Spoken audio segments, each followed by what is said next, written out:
Hoje o país recebeu atônito a notícia dessa decisão, da anulação das condenações do ex-ministro José Dirceu na Operação Lava Jato. Esse que é um dos grandes símbolos da corrupção do PT, dos governos do PT, dos governos do Lula. E quem diz isso não sou eu, é o Supremo Tribunal Federal. No caso do Mensalão, na Ação Penal 470, relator o corajoso, o ministro Joaquim Barbosa, deixou muito claro o papel de protagonista e de mentor do ex-ministro José Dirceu no direcionamento de pagamento de suborno para a compra de votos de parlamentares federais, naquele que até então era conhecido como o maior escândalo de corrupção do país. Foi, no entanto, depois superado pela Operação Lava Jato. E eu retomo aqui dados da sentença que proferi, senador Girão, na época, sentença proferida em 2016, e o que dizia a sentença?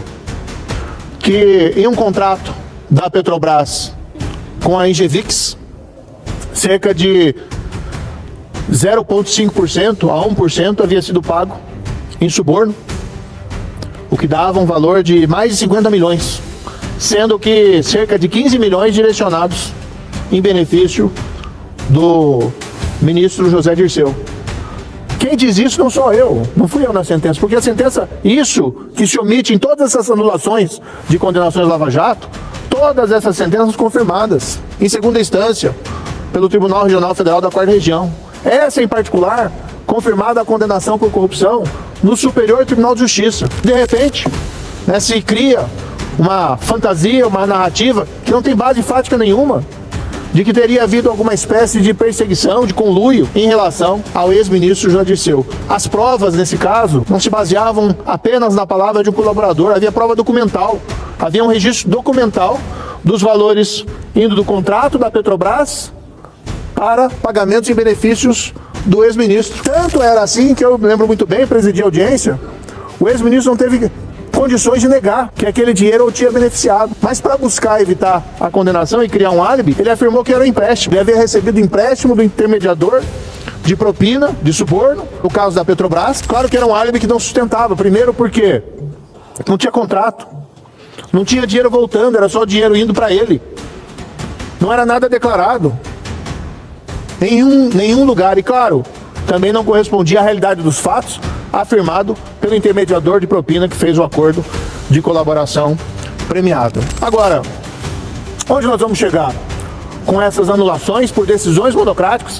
Aqui, diga-se, contrariamente ao parecer do Procurador-Geral da República, que disse, esse caso não tem nada a ver com o anterior, que era o caso do Lula, que eu também já me manifestei, a meu ver, um baita erro judiciário, que acabou resgatando o ex-presidente das suas condenações por corrupção, da sua responsabilidade, inclusive política, pelos esquemas de corrupção descobertos no Mensalão e descobertos na Lava Jato. Aqui falo responsabilidade política, porque aconteceram durante os governos dele. Mas agora se estende esse mesmo entendimento, com menos base ainda, com base fática nenhuma, uma narrativa fantasiosa que seria um passo para chegar ao ex-presidente Lula, e se beneficia aquele que o próprio Supremo Tribunal Federal identificou como mentor de um grande esquema de corrupção chamado Mensalão. Mas onde nós vamos chegar com isso?